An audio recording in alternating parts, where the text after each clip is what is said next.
Ya, jadi support keluarga saya pertama jujur awal mula sih mereka agak menentang ya. Awal mula dia bilang gini, kenapa kamu nggak ambil spesialis penyakit yang konvensional, kenapa ngambil yang tradisional dan alami? Tapi setelah mereka melihat pasien saya begitu banyak, melihat murid sudah begitu banyak, sampai kita dikirim ke Timur Tengah, kita kawal tuh syekh-syekh di Arab itu atas perintah dari Pak Presiden. Mereka terbuka. Dan akhirnya kan sekarang keluarga juga mensupport, termasuk adik saya juga mensupport, malah membantu di ambulans. Terus saya juga keluarga juga bagaimana caranya publikasi. Jadi mensupport lah. Walaupun awalnya mereka, karena kan ini sesuatu hal yang baru ya. Jadi ibaratnya di Indonesia tuh kalau orang misalnya pengobat tradisional disangka dukun. Ini kan image yang salah. Padahal di Prancis, di Inggris, di New Zealand seperti ada kan di sini semua. Saya sampai di Amerika di Berkeley itu sudah mengenal. Cuma di Indonesia mereka bilang black magic atau dukun. Nah, tapi alhamdulillah mereka sudah sadar, sudah tahu, dan malah saya memberikan banyak masukan ke instansi-instansi pemerintah tentang kesehatan tradisional. Dan sekarang kan Mas sudah lihat ada D3 akupuntur, D3 herbal, banyak sekarang.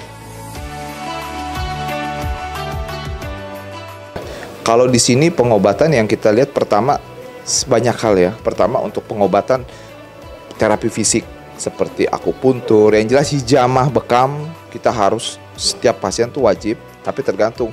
Ada yang bekam basah, tidak akan tergantung ya. Ada juga kan bekam sunnah ya kan. Terus ya totok saraf, perbaikan tulang, bisa tergeser atau apa, dan juga herbal untuk kanker dan tumor. Banyak lah. Cuma yang jelas ini kita lumayan komplit lah. Kita sampai alat untuk terapi kanker pun ada, yang terapi sinar infrared ada semua. Nah, tinggal tergantung semua penyakit. Sampai laboratorium juga ada. Laboratorium yang bersifat alternatif. Jadi kita bisa tahu, oh darah ini menggumpal bagaimana. Jadi kini komplit Mas. Ada kecantikannya, ada pengobatannya, ada laboratorium komplit semua. Ya, alhamdulillah kita punya database pasien udah 700.000 orang. Lumayan banyak. Dulu kita kerjasama sama rumah sakit, tapi sekarang karena di sini sudah overload, bayangkan aja kita sudah 17 bed. Jadi ya saya tidak mau greedy lah, saya udah cukup di sini lah karena saya udah capek waktu untuk ngajar juga di lembaga kita, praktek kan sudah habis tenaga. Jadi saya fokus di sini. Dulu ada cabang-cabang, tapi sekarang terfokus di sini. Nah kalau sekarang cabangnya tinggal murid-murid tabib aja lah. Iya. Insya Allah ada di masjid, DKM, ada di pesantren, mereka buka klinik-klinik tabib sekarang. Makanya ke depan, ini minggu depan atau 2 minggu lagi tabib ini sudah mendapat pengakuan dari Kementerian Kesehatan. Ya, alhamdulillah. Jadi kalau misalnya antum dokter muslim, Anda panggilnya apa? Tabib. Dan ini memang luar biasa. Orang di Arab nggak kenal tuh nama dokter. Dia bilang, "You tabib." Tabibnya apa?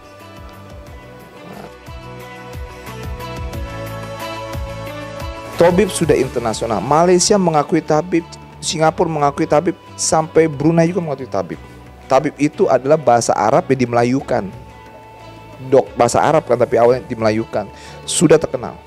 Jadi nggak usah khawatir. Malah sejarah IDI, Sejarah Ikatan Dokter Indonesia tahun 1958, itu ada namanya Pertabin, Perkumpulan Tabib Indonesia. Jadi dokter-dokter Melayu dulu tidak dibilang dokter, tapi dibilang tabib. Nah, jadi ini akarnya sudah lumayan dalam. Nah,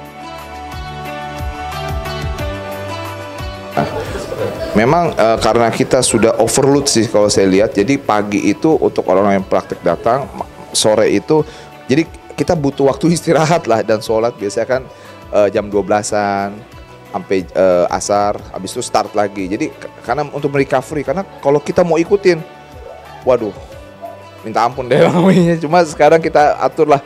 Ya kita juga kan nggak boleh menzolimi diri kita kan. Kalau udah capek istirahat. Jadi kayak tadi sendiri saya baru istirahat. Jadi pagi praktek, terus saya sore praktek lagi. Jadi jam 1 sampai jam 3 istirahat. Tapi dari pagi jam 9 sampai jam 1 kita full. Habis itu jam 3 sampai jam 7 full. Jadi kalau biasa rata-rata itu pasien bisa antara 20 sampai 40. Tapi dulu waktu saya belum ke luar negeri itu bisa sampai 100. Cuma ya kita nggak bisa bohong juga dengan usia ya, karena mungkin kita udah nggak seperti dulu ya. Nah, rata-rata kebanyakan stroke, 70% stroke. Lalu kemudian tambahan ini dislokasi tulang sama cancer. Kita di sini sampai cancer stadium 4. Jadi kita punya alat-alat khusus untuk cancer penanganan yang bersifat alternatif medicine. Jadi pakai terapi cahaya, foton dinamik, ada kita lengkap semuanya. Jadi kalau mungkin yang pertama ini kali ya. Kalau ini saya di India semua nih. Ya. India ini saya belajar akupuntur di Kalkuta, Rajasthan. Terusnya saya akupuntur kan sama alternatif. Terusnya saya ke Amerika, Pak. Amerika di California saya belajar Berkeley University khusus homeopati. Homeopati itu adalah ilmu pengobatan dari Jerman. Pernah dengar kina nggak? Ya, chloroquine. Nah, itu obatnya homeopati. Yang untuk menangani COVID-19 itu dia dari homeopati di Amerika. Lalu saya pas habis kejadian yang musibah anak itu, saya berangkat ke New Zealand. Saya ambil postgraduate certificate wellness and rehabilitation dari New Zealand. Ini S2 untuk penanganan kesehatan secara alami. Ini untuk masalah otot juga, karena ini kayak personal trainer, kayak fisioterapi. Ini S2-nya fisioterapi. Ini di New Zealand. Nah, kalau ini alternative medicine saya di Prancis, Riviera University dari Sofia Antipolis. Dan alhamdulillah pada next year-nya, tahun depannya, kemarinnya itu saya dapat profesor karena saya ngajar juga, Pak. Jadi saya punya 5 izin praktek sih. Inggris, Malaysia 2, New Zealand, sama Prancis juga, sama Indonesia. Indonesia mau banyak. Cuma yang jelas saya lebih banyak di luar sih dulu. Nah, sekarang karena Covid saya lebih banyak fokus di dalam gitu. Yang belum dicapai jujur aja, saya sih berharap ada rumah sakit yang bersifat alami, yang benar-benar fokus di alami. Waktu saya di India, rumah sakit India itu unik ya, punya menteri kesehatan 2, konvensional, Ministry of Health, sama Ministry of Ayush untuk tradisional.